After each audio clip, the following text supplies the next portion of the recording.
कि जिनसे हमने मुल्क को छीना है कल यही हमारे सामने खड़े हो सकते, और जिस वक्त उनको ताकत मिली तो चुन चुन करके मुसलमानों को ही निशाना बनाया गया, और दिल्ली से लेकर दर्रे खैबर तक बताया जाता है कि कोई दरख्त ऐसा नहीं था जहां टोपी, दाढ़ी और कुर्ते वाले की लाश न रखी।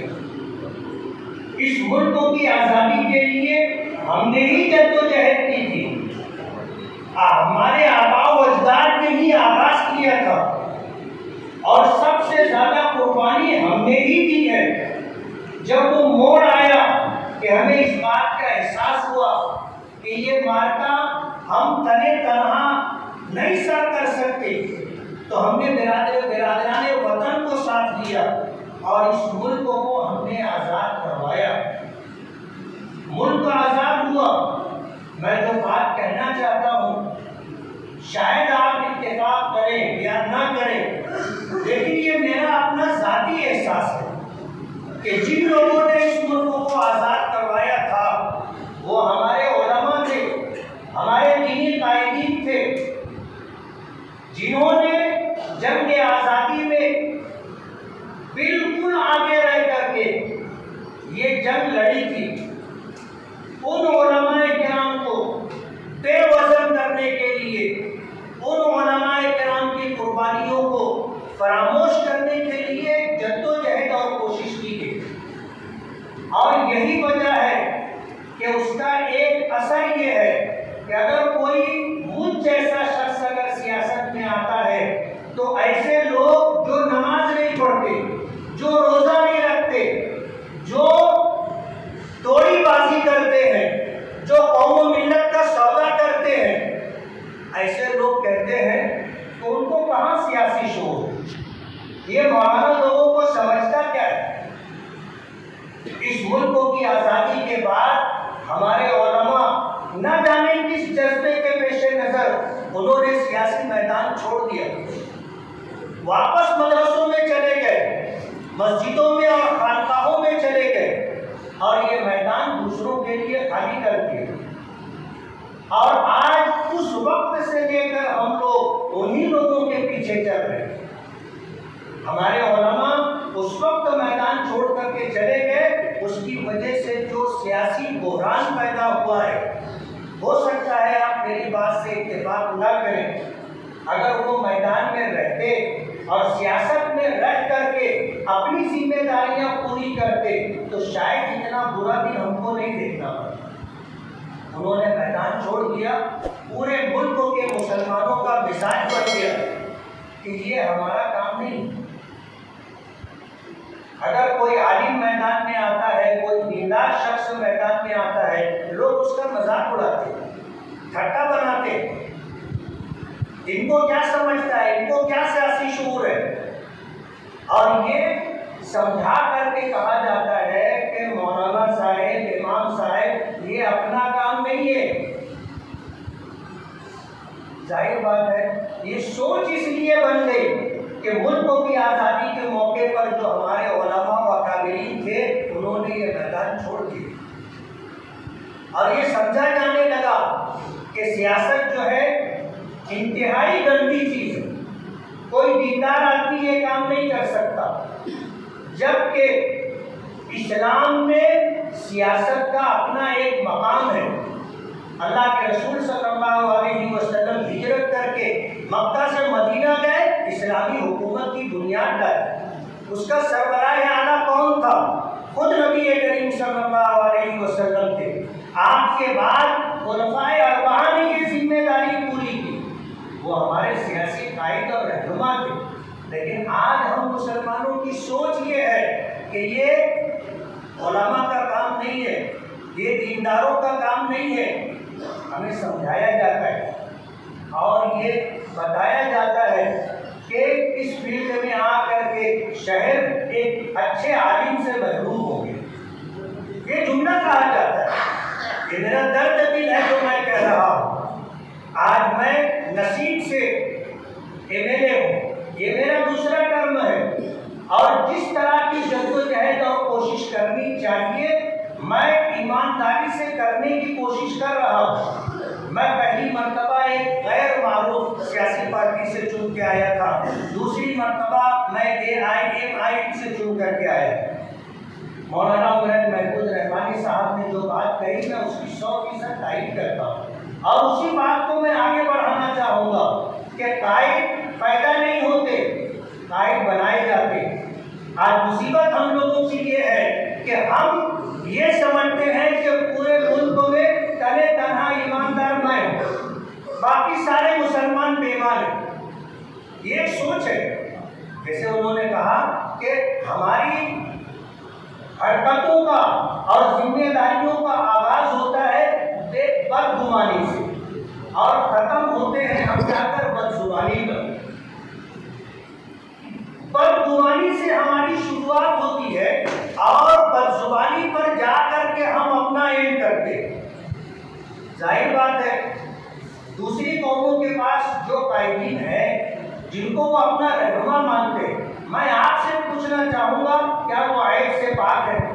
क्या उनमें इंसानी कमजोरियाँ नहीं है? ऐब से पाक अल्लाह की ज़ात है। हर इंसान में कुछ न कुछ कमजोरी होती है, कोताही होती है, लेकिन हमें एतमाद पैदा करना होगा, उनकी आवाज़ में आवाज़ मिलानी होगी और ये कोशिश करनी होगी कि उनकी क़यादत के जरिए से हम कौम मिलत के लिए कुछ कर सकें। ऐब से पाक अल्लाह के अलावा कोई नहीं। तो कायद बनाए जाते हैं, कायद पैदा नहीं होते। आज अगर अभी आपने ये बात सुनी, जितनी सियासी पार्टियां हैं उन तमाम सियासी पार्टियों का अपना एजेंडा है। उनसे दो लोग चुन करके आते हैं, चाहे पार्लियामेंट में नुमाइंदगी करे या विधानसभा असेंबली में नुमाइंदगी करे। उनके लिए पॉलिसी होती है कि इस विषय पर आपको यही बोलना है और अगर आप नहीं बोल सकते या आदमी का ज़मीर जिंदा होता है तो वो फिर पहलू कहीं करता है और हाउस में पहुंचता ही नहीं।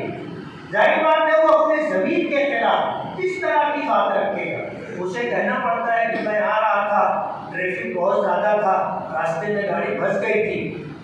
अपने लोगों को जाहिर बात है ये बात कह करके मुतमईन करने की कोशिश करता है, लेकिन सबको मालूम है तमाम सियासी पार्टियों का अपना एजेंडा होता है, उनकी अपनी पॉलिसी होती है और उस निशानी पर चुनकर आने वाले और नुमाइंदे बन करके हाउस में जाने वाले पाबंद होते हैं कि उसी पॉलिसी के तहत उनको बात करना हो।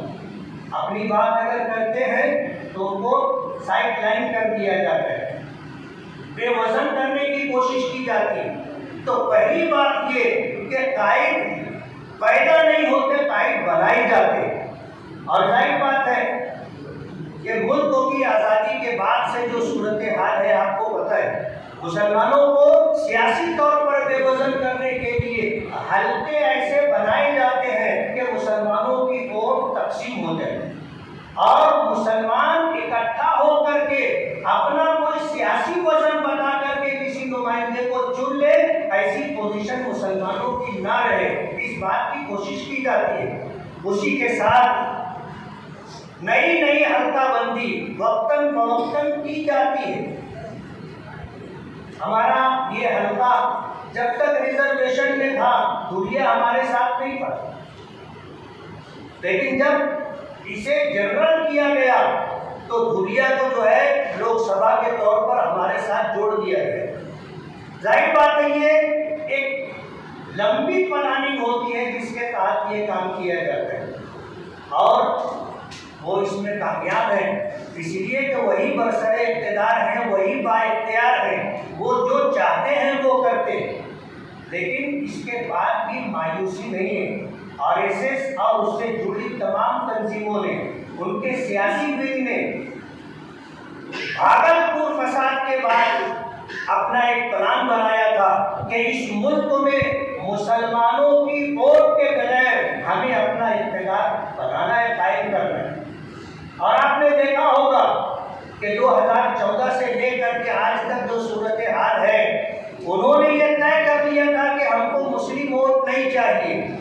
अगर मुसलमान उनके पास गया कि मैं आपकी पार्टी में शामिल होना चाहता हूँ, आपकी पार्टी के लिए वर्करी करना चाहता हूँ। बहुत सफाई के साथ उनको कह दिया गया था कि हमें तुम्हारी जरूरत नहीं है, तुमको जहां जाना है आप जा सकते।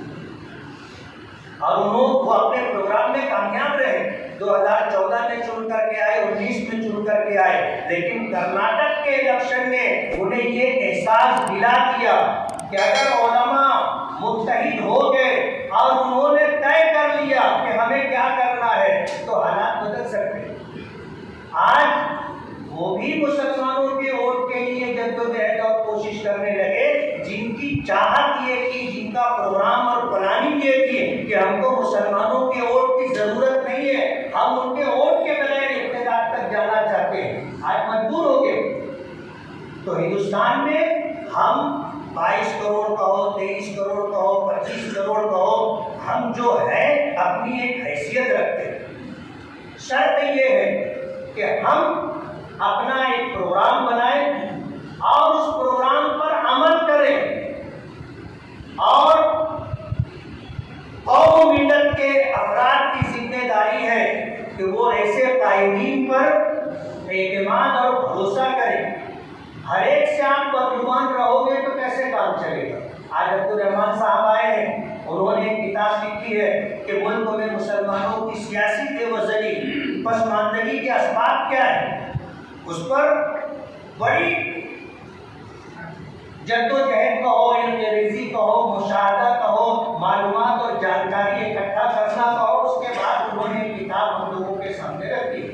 इसे देखा जा सकता है, समझा जा सकता है, लेकिन सिर्फ नशिस्तन बर्खास्तन कि हम आए, बैठे, हमने सुना और उठ करके चले गए, इससे कोई काम बनने वाला नहीं। अमली तौर पर मैदान में आना होगा और अपने बस में जो कुर्बानी है वो कुर्बानी देनी होगी, और हमको अपने कायदीन पर इत्मीनान और एतमाद करना होगा, और हम हमेशा पीछे रहने के लिए तैयार रहें, ये हमें सोचना पड़ेगा और ये मिजाज बनाना पड़ेगा। अभी जैसे किसी ने ये बात कही अभी कि हमें इमाम ज्यादा हो गए, कोई मुक्तदी बनने के लिए तैयार है। मालेगांव की जुबान में कहते हैं कि सब इंस्पेक्टर बन रहे हैं, कोई कांस्टेबल बनने के लिए तैयार नहीं। ऐसे काम चले।